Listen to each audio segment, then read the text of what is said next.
Oke, ini sudah sampai di Lepung. Sudah sampai tempat penjualan mie kepiting. Sebentar lagi sampai ke lokasi Pantai Kaca yang viral sekarang ya. Nah, ini masuk kawasan Lepung.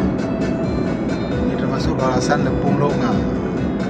Jadi kalau istilah kami Aceh besar nih, ini termasuk dalam wilayah 25. Wilayah daerah 25, wilayah Aceh besar. Ini Masjid Lepung. Masjid yang bagus, yang cantik ya. Yang cantik ini masjidnya. Kan? Ini Polsek Lepung. Ini Gli ataupun Gunung Bukit Gli Lepung. Itu ini juga hampir mau masuk kawasan pegunungan. Ini tempat mie kepiting. Nah, ini mie kepiting Longa. Ya, ini dia mie kepiting. Nah, oke. Nah, ini ada batang lagi, jalan lagi. Oke guys, sekian dulu guys.